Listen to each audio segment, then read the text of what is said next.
সুপ্রিয় শিক্ষার্থী, আশা করি সকলে ভালো আছো। আমি লিখন আহমেদ, পরিচালক উইজডম ইংলিশ টিচিং হোম। আমার গত ক্লাসে নটের ব্যবহার সম্পর্কে আলোচনার কথা ছিল। তো যারা গতকালকের ক্লাসটা দেখতে পাওনি তারা অবশ্যই আমার ভিডিওটা দেখবে, তাহলে আজকের ভিডিওটা দেখলে ভালোভাবে বুঝতে পারবে। তো যাই হোক, আমরা এখন মূল পয়েন্টে চলে আসি। কোন কোন ক্ষেত্রে নট লেখা যাবে না, নটের ব্যবহার করা যাবে না? যদি কোনো সেন্টেন্সে, খেয়াল করবে, যদি কোনো সেন্টেন্সে মানে কোনো বাক্যে not, no, never, none, hardly, seldom, scarcely, little, few, আমি আবারও বলছি, যদি কোনো সেন্টেন্সে not, no, never, hardly, scarcely, seldom ইত্যাদি থাকে, তবে ওই সেন্টেন্সে কখনোই এনটি বসবে না। যেমন example, he can hardly success in life. তাহলে খেয়াল করো, আমরা বলছিলাম সেন্টেন্সের আমরা ট্যাগ কোশ্চেন শিখতে গেলে অবশ্যই একটা গঠন রয়েছে। হ্যাঁ, প্রথমে সেন্টেন্সটা কি? অপরিবর্তিত। তাহলে দেখো, আমরা সেন্টেন্সটা অপরিবর্তিত রাখছি। এবার কি বলা হয়েছে? এই বাক্যে কোনো সাহায্যকারী ভার্ব আছে কিনা। তাহলে হি ক্যান, আমরা সাহায্যকারী ভার্ব শিখেছিলাম am, is, are, was, were, do, does, did, have, has, had, can, could. অবশ্যই ক্যান নামে একটা অপশন আমাদের চলে আসছে। তাহলে দেখো, এই যে ক্যান, তাহলে প্রথমে আমরা কি দেব? ক্যান। প্রথমে সাহায্যকারী কি ভার্ব কি বসবে? ক্যান। এরপরে সূত্রে বলছে এনটি আর নট, এরপর কি বসবে? এনটি। কিন্তু খেয়াল করো, আমরা বলছি বাক্যে যদি নট, নো, নেভার, হার্ডলি, দেখো এখানে কি আছে? হার্ডলি। এখানেও কি আছে? হার্ডলি। যদি হার্ডলি থাকে তবে সেক্ষেত্রে কি হবে না? এনটি হবে না। তাহলে আমাদের সেটা দেওয়ার প্রয়োজন নেই। প্রথম সাবজেক্ট কি আছে? হি। আমরা কি বসালাম? হি। আর শেষে কি আছে? প্রশ্নবোধক চিহ্ন। আচ্ছা, আর একটু সহজের জন্য আর একটা এক্সাম্পল দিতে পারি, সাকসেস ক্যান নট বি। খেয়াল করো, এখানে সাবজেক্ট কি আছে? সাকসেস। এবার সাহায্যকারী ভার্ব কি রয়েছে? ক্যান। এর সাথে কি আছে? নট। তাহলে এই বাক্যে কি কোনো নট বসবে? না, বসবে না। তাহলে আমরা এট ফার্স্টে আমরা সেন্টেন্সটা অপরিবর্তিত রাখবো। এরপরে সাহায্যকারী ভার্ব কি বসাবো? ক্যান। এরপরে আমরা কি নট বসবে, কারণ এখানে কি আছে? নট থাকলে কি হবে না? অ্যান্সারে এনটি বসবে না। তাহলে আমরা কি করতে পারি? আমরা এনটি বসাবো না। তাহলে প্রথম সাবজেক্ট সাকসেস। সাকসেস কি দেখা যায়?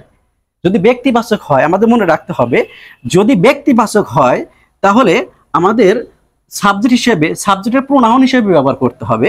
যেমন এখানে আমাদের লেখা আছে আব্দুল্লাহ। তাহলে আব্দুল্লাহটা কোন পার্সন, কোন ব্যক্তি? তাহলে আমরা বলবো এটা পুরুষবাচক। কোন বাচক? পুরুষবাচক। তাহলে পুরুষবাচক যদি হয়ে থাকে অবশ্যই আমরা সাবজেক্ট হিসেবে কি ব্যবহার করব? হি। আর এখানে রুমাটা এটা হচ্ছে একটা মেয়ের নাম। তাহলে এক্ষেত্রে আমরা কি বসাবো? সি। তাহলে আমাদের এখানে সাকসেস ছেলেও নয়, মেয়েও নয়। তাহলে আমরা কি ব্যবহার করতে পারি? সেক্ষেত্রে আমরা ইট ব্যবহার করব। কি ব্যবহার করব? ইট। ওকে, আমাদের অ্যান্সার হয়ে গেছে। আচ্ছা, নেক্সটে দেখো, Aslam has little interested about it. তাহলে এখানে কি একটা নাউন আছে, নাম আছে। নামটা ছেলে না মেয়ে, পুলিঙ্গ না স্ত্রীলিঙ্গ? তাহলে দেখা যাক, আসলাম অবশ্যই একটা পুরুষ। তাহলে আমরা খেয়াল করব, প্রথমে সেন্টেন্সটা অপরিবর্তিত, এরপরে ওই বাক্যে কোনো সাহায্যকারী ভার্ব আছে কিনা। তাহলে দেখা যাচ্ছে এখানে একটা হ্যাজ আছে, তাহলে অবশ্যই কি আছে? একটা সাহায্যকারী দেওয়া আছে। এরপরে আমরা কি বসাবো? এনটি। কিন্তু এখানে লিটল আছে। আমরা বলছি not, no, never, none, hardly, seldom, scarcely, little. Little আছে। এই লিটল থাকলে কি হবে না? এনটি হবে না। তাহলে দেখো, আমাদের এখানে এনটি বসানোর প্রয়োজন নেই। এখন হচ্ছে আমরা প্রথম সাবজেক্টটা সবসময় মনে রাখতে হবে। প্রথম সাবজেক্ট ব্যক্তিবাচক হয়, ব্যক্তিবাচক সিঙ্গুলার নাম্বার হয়, ওই ক্ষেত্রে অবশ্যই আমাদের হি অথবা কি বসবে? সি বসবে। যদি পুরুষবাচক হয় হি আর যদি মহিলাবাচক হয় তাহলে কি শি। যেহেতু আসলাম পুরুষবাচক, অবশ্যই সেখানে আমাদের কি বসবে, হি। এখন প্রশ্ন, স্যার এখানে নট, নো, নেভার থাকলে এনটি বসবে না, কিন্তু আমার এখানে আরেকটা প্রশ্ন থেকে গেল। প্রশ্নটা কি, যে স্যার আপনি বললেন এই বাক্যে প্রত্যেকটি বাক্যে সাহায্যকারী ভার্ব আছে, যে কারণে আপনি সাহায্যকারী ভার্ব দিয়ে করলেন।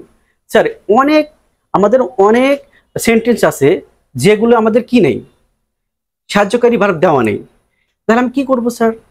হ্যাঁ, এক্ষেত্রে সহজ একটা পদ্ধতি রয়েছে।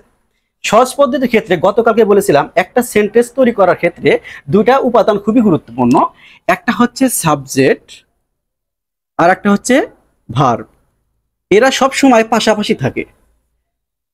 হয়তো ভার্বটা আগে থাকবে, নয় সাবজেক্টটা পরে থাকবে, অথবা সাবজেক্টটা সাইলেন্ট থাকবে, গোপন বেশে থাকবে। আচ্ছা, এক্ষেত্রে এই ভার্বটা হতে পারে সাহায্যকারী ভার্ব, হতে পারে মূল ভার্ব। যদি সাহায্যকারী ভার্ব হয় তাহলে আমাদের কোনো সমস্যা নাই। যদি কোনো কি হয়, মূল ভার্ব দেওয়া থাকে, তাহলে আমাদের একটু সমস্যা হতে পারে। তাহলে আমরা দেখি এই মূল ভার্ব আমাদের বাক্যে যদি সাহায্যকারী ভার্ব না দেওয়া থাকে, কি করা থাকে, সাহায্যকারী ভার্ব না দেওয়া থাকলে এবং মূল ভার্বের সাথে এস বা ইএস থাকলে, তবে সাহায্যকারী ভার্ব হিসাবে আমরা কি ব্যবহার করব, ডাস। এখন দেখো, হি বিলিভস মি, তাহলে এই বাক্যে কোনো সাহায্যকারী ভার্ব আছে? Am, is, are, was, were, দেখো একটাও নেই। তাহলে এখানে সাহায্যকারী ভার্ব দেওয়া নেই, ঠিক আছে, কিন্তু কোন ভার্ব দেওয়া আছে? অবশ্যই মূল ভার্ব দেওয়া আছে, ভার্ব তো থাকতেই হবে। তাহলে মূল ভার্বের সাথে কি আছে, এস বা ইয়েস। তাহলে এই ক্ষেত্রে আমাদের সাহায্যকারী কি আনতে হবে, এই যে ডাস। কারণ এই বাক্যে দেখতে হবে not, no, never, hardly, scarcely, seldom আছে কিনা, নেই। তাহলে আমরা কি বসাবো, একটা এনটি। এরপর প্রথম সাবজেক্ট বসে, প্রথম সাবজেক্ট কি রয়েছে, হি, এই যে হি। ওকে, এরপরে নেক্সটে দেখো, দা ওয়াইন ব্লোস, তাহলে সাবজেক্ট প্লাস কি ভার্ব। এখানে কোনো সাহায্যকারী ভার্ব আছে? সাহায্যকারী ভার্ব নেই। তাহলে এই ক্ষেত্রে আমরা কি করতে পারি, এই ভার্বের সাথে কি রয়েছে, একটা এস যুক্ত রয়েছে, তাহলে অবশ্যই আমাদের সাহায্যকারী ভার্ব কি রয়েছে, আসবে, ডাস, এই যে ডাস। এরপর এই বাক্যে কি নট আছে? Not, no, never, hardly, scarcely, seldom আছে? নেই। তাহলে আমরা নিঃসন্দেহভাবে এখানে কি বসাবো, একটা এন্টি। এরপর কি বলা হয়েছে, প্রথম সাবজেক্ট দা ওয়াইন, বাতাস, তাহলে এত ব্যক্তিবাচক না, এটা অবশ্যই বস্তুবাচক, অদৃশ্য হতে পারে। তাহলে আমরা সাবজেক্ট হিসেবে কি বসাবো, ইট বসাবো। লাস্টে কি হবে, প্রশ্নবোধক চিহ্ন। আচ্ছা, এখন বিষয়টা হচ্ছে স্যার আমাদের আমাদের আর একটা বিষয় হচ্ছে যে সাহায্যকারী ভার্ব না দেওয়া থাকলে, স্যার যদি সাহায্যকারী ভার্ব না দেওয়া থাকলে ঠিক আছে, এবং মূল ভার্বের সাথে যদি এস বা ইএস না থাকে, এস বা ইএস না থাকলে, তবে আমরা কি করব? তাহলে এক্ষেত্রে আমরা কি করব, আমাদের খেয়াল রাখতে হবে এস বা ইএস থাকলে ডাস। আর যে কোনো বাক্যে সাহায্যকারী ভার্ব দেওয়া নেই, কিন্তু মূল ভার্বের সাথে এস বা ইএস এ দেওয়া নেই, তাহলে অবশ্যই ওটা যদি প্রেজেন্ট ফর্ম হয়, নিঃসন্দেহভাবে সেখানে কি বসবে, সাহায্যকারী ভার্ব ডু বসবে। দেখো, উই ওয়াস্ট আওয়ার টাইম, তাহলে খেয়াল করো সাবজেক্ট প্লাস ভার্ব, এখানে কি মূল ভার্ব রয়েছে, কিন্তু মূল ভার্বের সাথে কি নাই, এস বা ইএসও নাই, কিন্তু এটা প্রেজেন্ট ফর্মে রয়েছে। তাহলে নিঃসন্দেহভাবে আমাদের সাহায্যকারী ভার্ব কি বসাবো, ডু। এরপর এখানে কি not, no, never, hardly, scarcely, seldom আছে? দেখো তো নেই।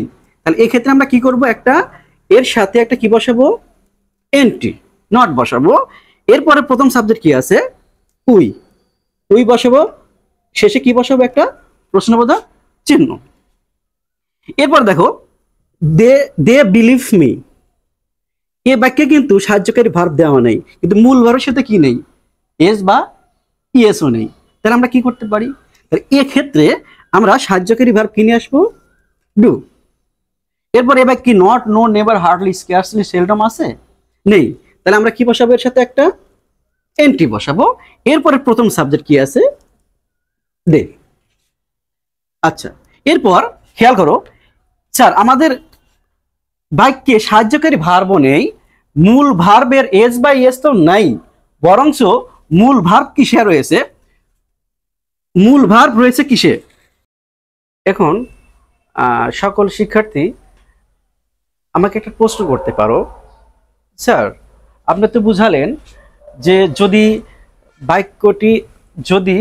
বাক্যে সাহায্যকারী ভার্ব না দেওয়া থাকে এবং মূল ভার্বের সাথে এস বা ইএস থাকে, তবে হয়তো আমরা ডাজ ব্যবহার করতে পারবো সাহায্যকারী ভার্ব হিসেবে।